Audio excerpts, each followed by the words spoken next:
Hey everyone, I just got a new order of books, so I figured like, oh, I might as well just show them off. And a lot of these are, well, of course, like, horror novels, but there's a few that are not so much horror. But anyways, I just figured I might as well show them. But this one I've been meaning to get for a long time, since I was a kid, but I always just kept forgetting. But it's Jurassic Park, as you can see, so I'm sure pretty much, all of you guys will know what's it about. Jurassic Park's one of my favorite movies ever, so I'm kind of like can't help but wonder like why didn't I get this book sooner? Because I never read it, so it's kind of one of those weird things. This is the one I just got because I saw it was on sale. It was $2.84. It was new. I saw the cover and the name. I was just kind of like, okay, I need to get this. But that's Killer Koala Bears from Another Dimension. I'll do a little brief reading of the synopsis. It just says, Killer Koala Bears from Another Dimension is a fast-paced survival of the fittest grunge fest. Jonah Reed and her boyfriend, Tim Bortman, use mystical stones to open up portals in the fabric of time and space, opening a gateway to an alternate reality. When savage humanoid visitors invade Lewisburg, West Virginia, Jonah and Tim must fight their way past overwhelming odds to leave the town, but find a dome of energy has trapped them. The only hope is to return to the woman who gave them the stones in hopes she has the power to save the town. It's a race against time as the invaders increase in numbers. Will anyone survive the slaughter? But this one seems like it has pretty good reviews.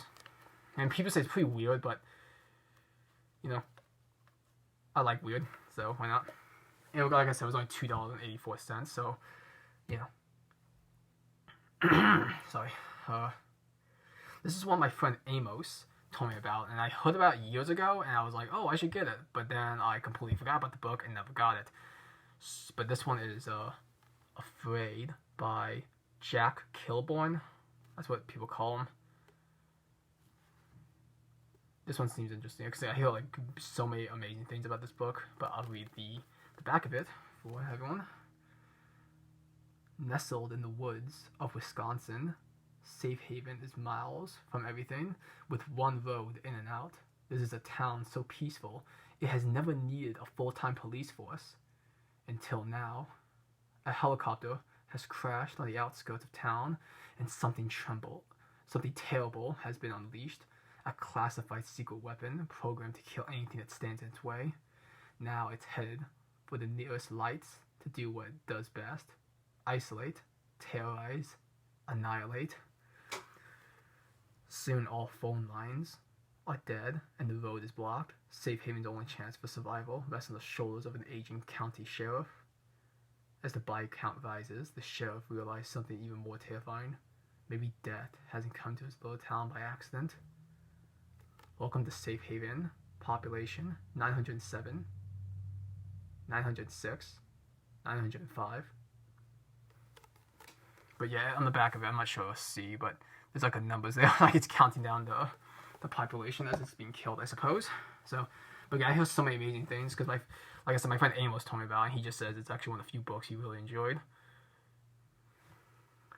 This is actually a non-horror book I got. It's a sequel to a book called Kane of the Bastards.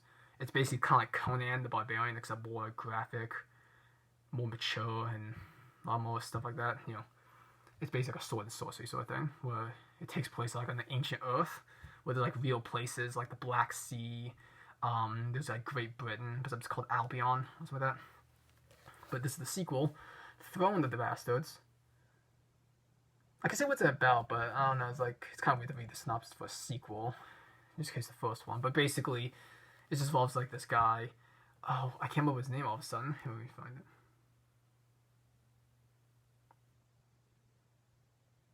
Rogan, that's it. Yeah, it's about Rogan. He's basically he used to be king of Albion, but then he left it because he thought it was basically a boring life after being king for a couple decades. So he left it to his son. But then now it's like some of his bastard sons from his adventure days, like ones he didn't really claim, they're trying to claim the throne. That sort of thing. And also will kill him as well, and his whole family. So I guess that's the name. Anyways, and here comes the rest of the books. These are all Richard Lehman books. And I'm a fan of his, but I haven't really read his most acclaimed books. Most of his books I've read were just like The Cellar, Amara, All Hallows Eve, and Darkness Tell Us. And I enjoy those ones, but they're not really his best. Like The Cellar, I enjoyed it, but it's not really his best work. And All Hallows Eve was kind of a mess, so, you know. But yeah, these are what I got. This is The Woods Are Dark. This is Richard Lehman's second book he ever published, but the original publication of this book was a big bomb because it was very, very heavily censored in North America for the North American release. So it got a lot of pre-table reviews, and people who bought it really didn't like the book. So it and also another thing too, it had pretty crappy cover art for the North American release, so it really didn't help anything. And so much so that Richard Lehman actually credits this book for ruining his his North American career, because he had more of a cult following in Europe, I'm told, like in Germany and United Kingdom. So I'm interested in reading this one here. I'll just say what's it about. Leela and her friends, Sherry, only wanted to do a little hiking through the woods. Little did they know they would soon be shackled to a dead tree, waiting for them to arrive.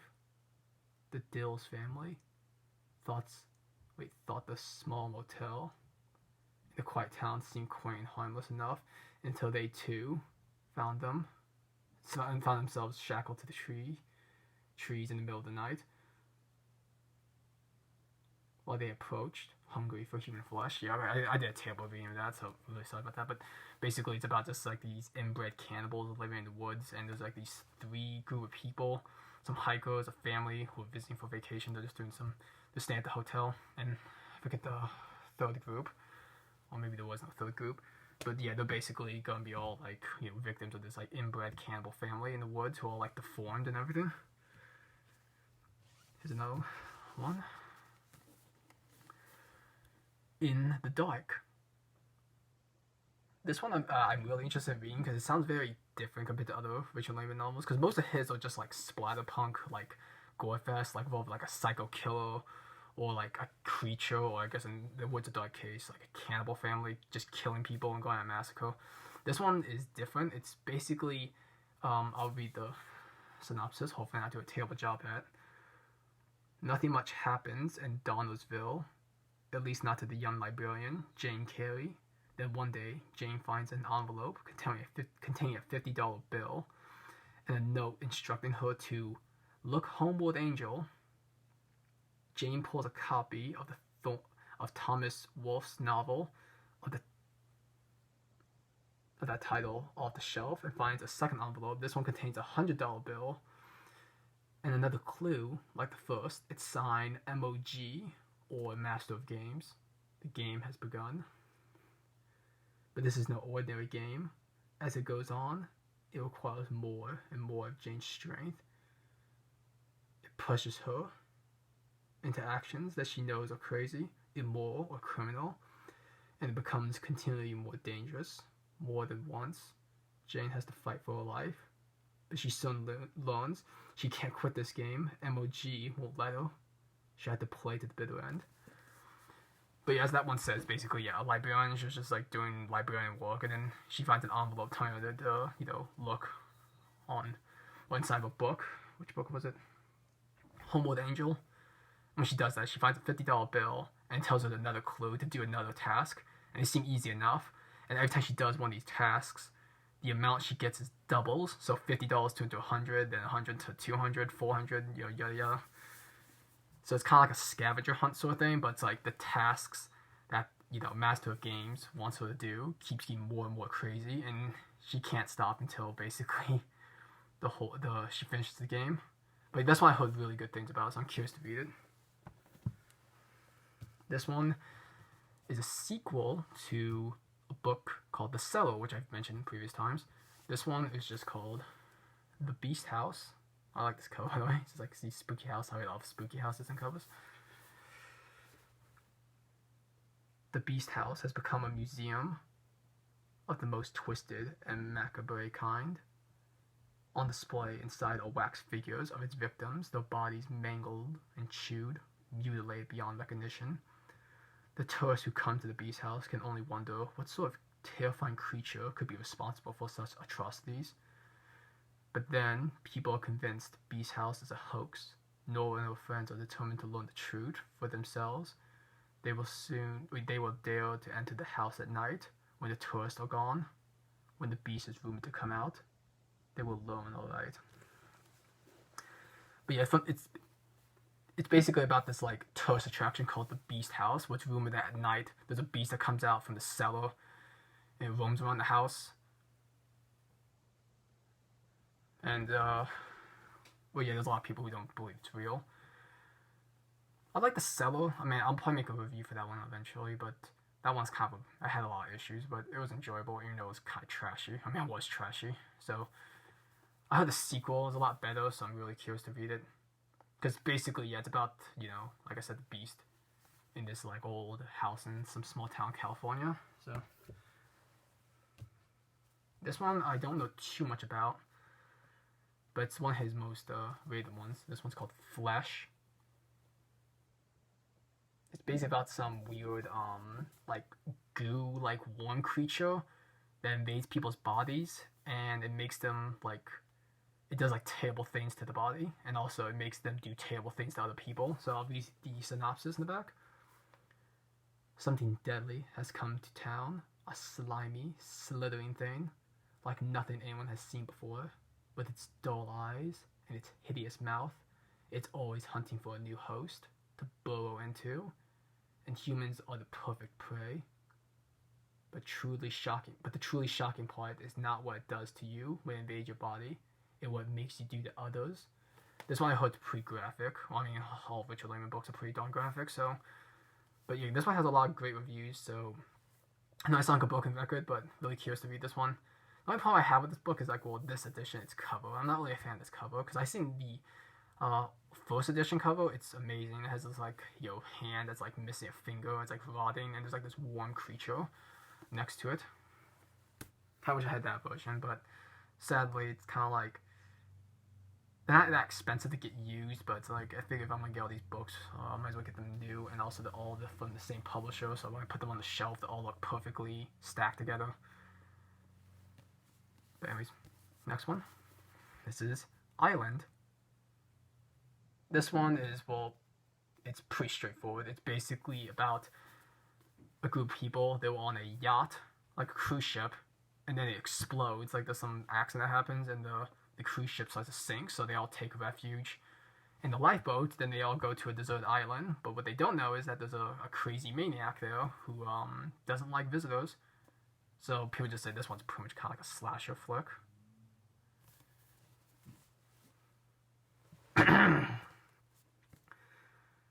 I'll read the synopsis. When Rupert Conway set out on a cruise with 7 other people, he planned to swim a little, get some sun, and relax.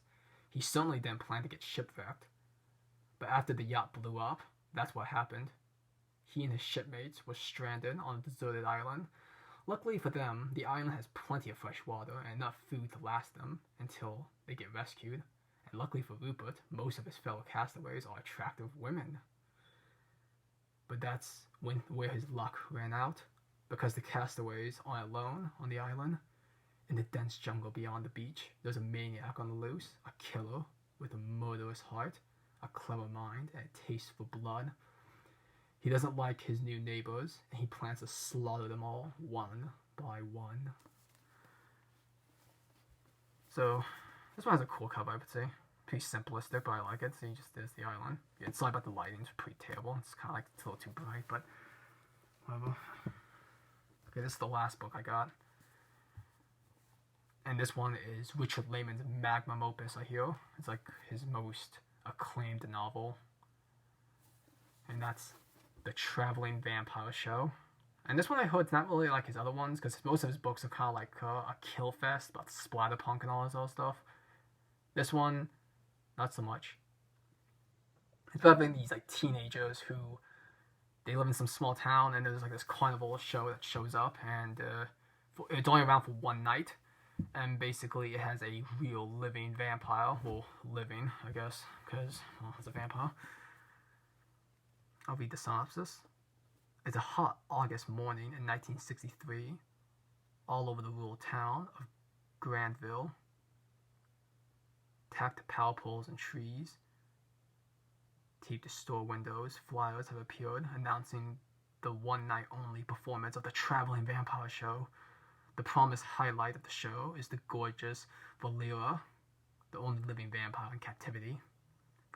For three local teenagers, 2 boys and a girl, this is a show they can't miss. Even though the flyers said no one under 18 will be admitted, they're determined to find a way. What follows is a story of friendship, courage, temptation, and terror when 3 friends go where they shouldn't go and find much more than they ever expected.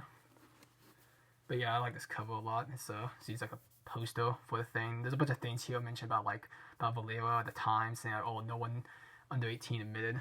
I'll give like a zoom up so you can just see a little bit. But yeah, this one is his best rated novel. It's, like I said, it's his magnum opus because it seems like it's one of his few books that got like tons and tons of praise from even people who are not into the whole splatterpunk stuff. So it's kind of funny though, because it's quite different from all his other novels, I'm told. So, you know, pretty curious to check this one out. But anyways, that's all. Yeah, that's all my books actually I got. So I guess that'll be it for now. Anyways, so until next time.